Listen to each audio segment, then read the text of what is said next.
प्रिय विद्यार्थियों, वंदे मातरम। आज हम आपको जहाँ पार्ट 1 में छोड़े थे वहीं से आज आपको हम पढ़ाना शुरू कर रहे हैं। पार्ट 1 में मैंने आपको यहाँ तक पढ़ा दिया था। पार्ट 1 में मैंने आपको यहाँ तक पढ़ा दिया था भक्तिन का कथन कि वह क्या कहती है। जब कोई पूछता है, कोई जिज्ञासु ये जानना चाहता है कि ये भक्तिन के साथ, महादेवी वर्मा के साथ कितने साल से रहती है, तो भक्तिन क्या उत्तर देती है कि तुम पचे का बताएं, यह 50 वर्ष से साथ रहे थे। कि तुम लोगों को मैं क्या बताऊं, यही 50 साल से मैं क्या करती हूँ, साथ रहती हूँ। आगे महादेवी वर्मा वर्णन करते हैं कि इस हिसाब से मैं 75 की ठहरती हूँ। उसके 75 वर्ष की हुई नहीं है महादेवी वर्मा। भक्तिन को बताने के हिसाब से वह कितने वर्ष की हो गई, 75, और वह 100 वर्ष की भी आयु पार कर जाती है। भक्तिन की उम्र कितनी हो गई, 100 वर्ष की हुई नहीं है। जो यह बताती है कि कितने साल से साथ रहती है, 50 साल से साथ रहती है, तो कहते हैं इसके हिसाब से मैं 75 साल की हो गई और वह 100 वर्ष की आयु भी पार कर गई। कहते इसका भक्तिन को पता नहीं, ये चीज़ भक्तिन को पता ही नहीं है कि वह क्या करे, क्योंकि उसको गिनती नहीं आती, वह अनुमान नहीं लगा सकती। लेकिन भक्तिन के व्यक्तित्व का वो गुण है कि वह कभी अपने आप को ये बताने ही नहीं दी, सामने वाले को यह जानने ही नहीं दी कि यह भक्तिन को आता नहीं है। एकदम सोच समझकर, आप ऊपर आपने पढ़ा, सोच समझकर चिंतन की मुद्रा में उत्तर देती है कि आप लोगों को क्या बताऊं, मैं यही 50 साल से साथ रहती हूँ। आगे महादेवी वर्मा वर्णन करती हैं कि पता हो तो भी वह संभवतः मेरे साथ बीते हुए समय में रत्ती भर भी कम न करना चाहेगी। कहते अगर उसको पता भी हो कि कितने दिन से वह मेरे साथ रहती, मैं कितने साल की हूँ, तो 1 मिनट भी, ये थोड़ा भी वह कम नहीं करती। मैं जितनी बड़ी हो गई, जितनी उम्र की हो गई, बता देती कि मैं इतने दिन से इनके साथ रहती हूँ। आगे वर्णन करती हैं, कहते हैं कि मुझे तो विश्वास होता जा रहा है कि कुछ वर्ष और बीत जाने पर वह मेरे साथ रहने के समय को कितना खींचकर 100 वर्ष पहुंचा देगी। कहते हैं मुझे तो यह विश्वास हो रहा है कि कुछ दिन जब और बीत जाएगा तो अगर उसके बाद कोई पूछेगा तो 50 के बजाय वह क्या कर देगी कि मैं 100 वर्ष से इनके साथ रहती हूँ। कहते हैं चाहे उसके हिसाब से मुझे 150 वर्ष की असंभव आयु का भार क्यों न ढोना पड़े। कहते चाहे उसके हिसाब से मैं कितने वर्ष की हो जाऊंगी, 150, 150 वर्ष की। तो यहाँ पर असंभव आयु लेखिका ने क्यों कहा है, क्योंकि 150 वर्ष कोई जीता ही नहीं है। 150 वर्ष की आयु क्या है, असंभव। अब मान लो 50 साल बताने पर तो वह 75 की हो गई, भले 75 की नहीं है, लेकिन 75 वर्ष आदमी जीता है, जी सकता है। लेकिन कहते हैं ऐसा विश्वास हो रहा है कि अगर कुछ दिन और बीत जाने पर कोई पूछेगा तो डायरेक्ट कितना बताएगी कि मैं 100 साल से इनके साथ रहती हूँ, और उसके हिसाब से भले मैं कितने वर्ष की हो जाऊँगी, 150। उसके बताने के हिसाब से मेरी अवस्था कितनी चली जाएगी, 150 वर्ष। और कैसा है वो, असंभव आयु का भार मुझे क्यों न ढोना पड़े। आगे का पैराग्राफ देखना। आगे का पैराग्राफ बहुत ही इम्पॉर्टेंट है। इसमें से प्रश्न और विकल्प के प्रश्न सारे परीक्षा में आते हैं, इसको ध्यान से पढ़ना।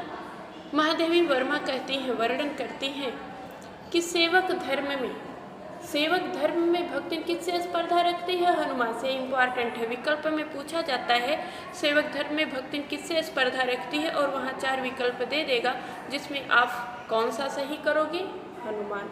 सेवक धर्म में भक्तिन किससे स्पर्धा रखती है, हनुमान से स्पर्धा रखती है।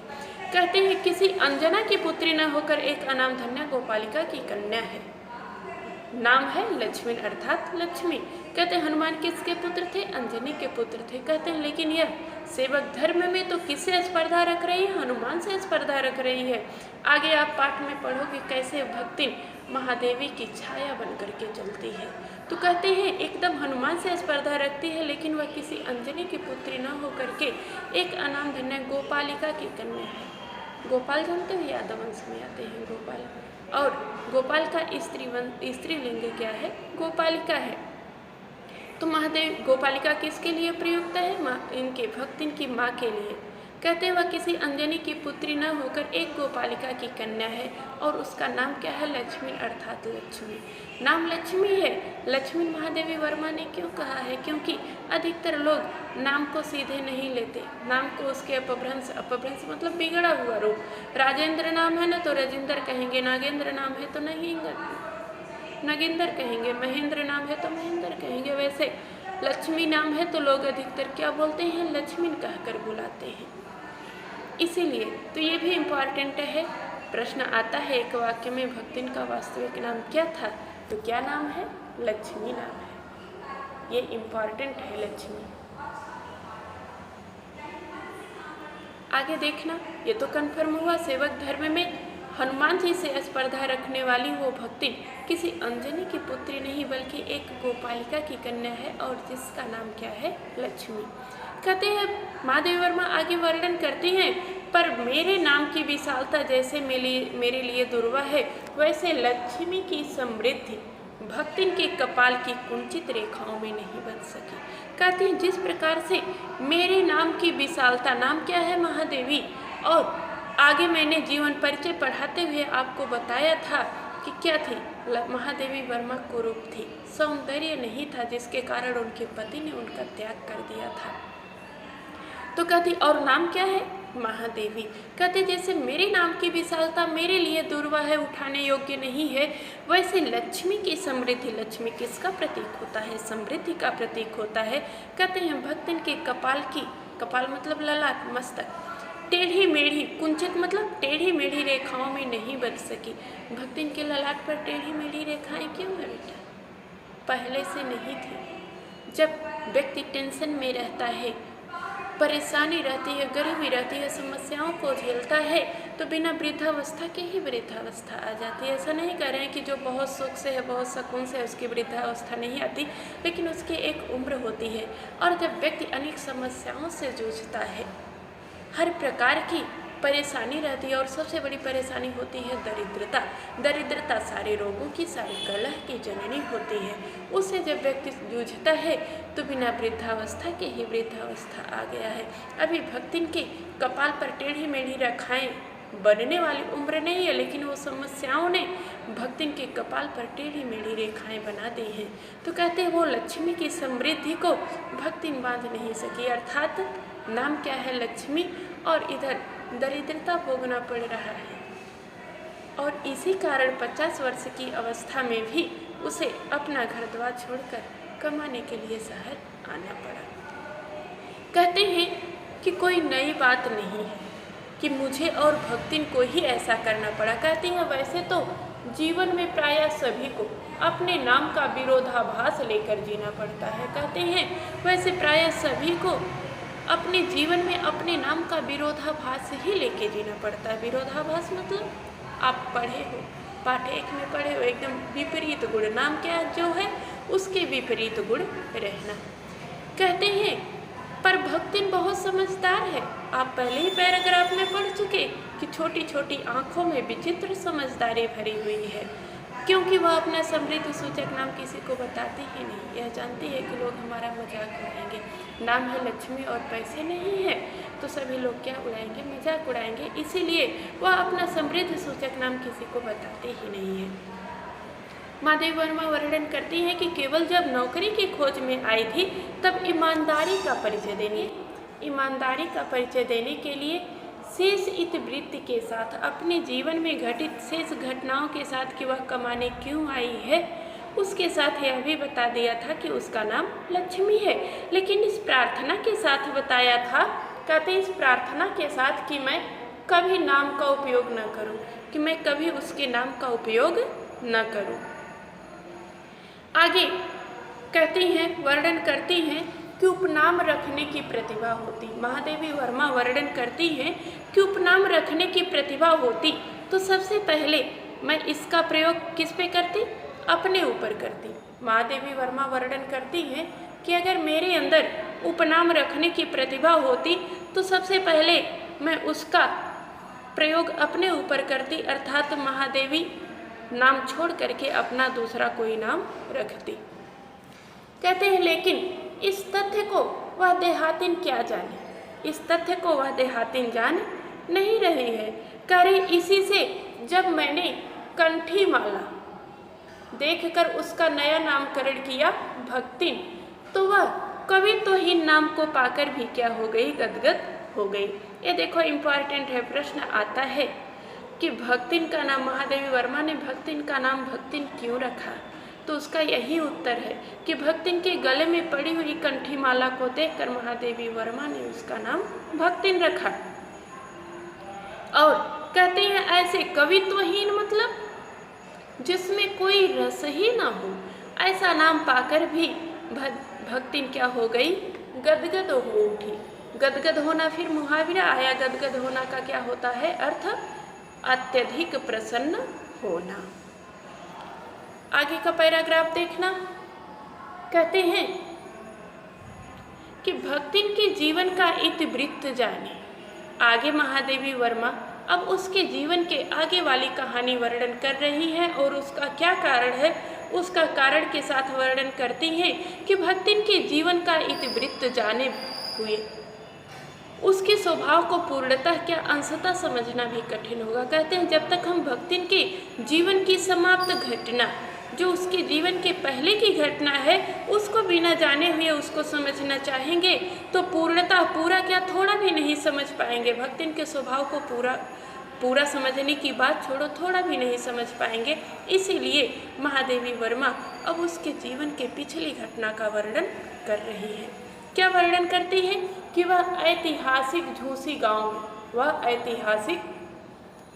ऐतिहासिक झूसी गांव में प्रसिद्ध एक सूरमा की, ऐतिहासिक में एक बार ध्यान देना, ऐतिहासिक शब्द में इक प्रत्यय है और इक प्रत्यय जहाँ भी लगता है आदि स्वर की वृद्धि करता है। जब आप अलग करके लिखोगे तो ऐतिहास प्लस इक नहीं, इतिहास प्लस इक रहेगा।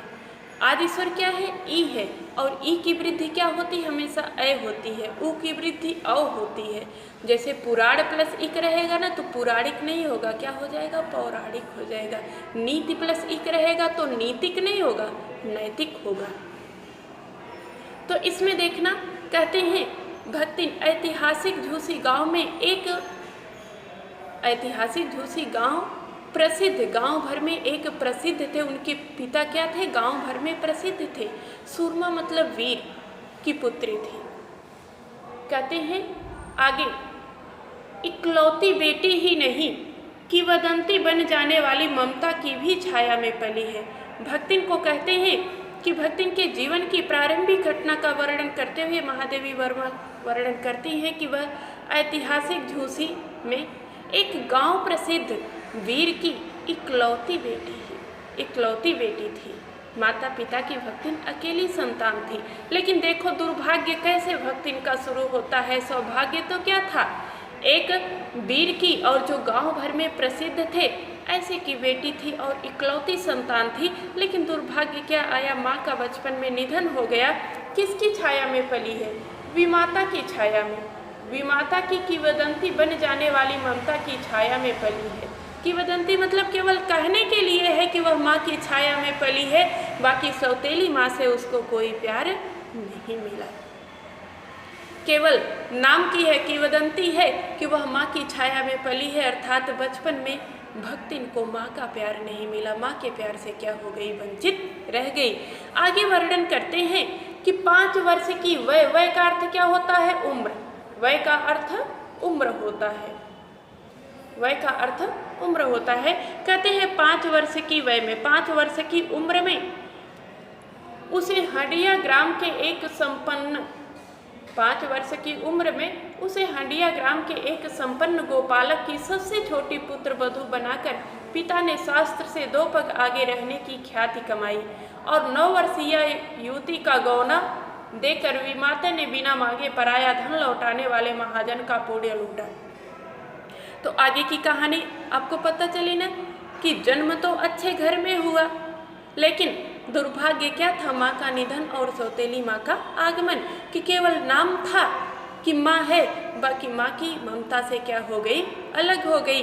और 5 वर्ष की ही उम्र में उसके पिता ने उसे हंडिया ग्राम के एक संपन्न गोपालक, गोपाल मतलब आपको बताया ना यादव वंश में आते हैं, सबसे छोटी पुत्र वधू बनाकर पिता ने शास्त्र से 2 पग आगे रहने की ख्याति कमाई।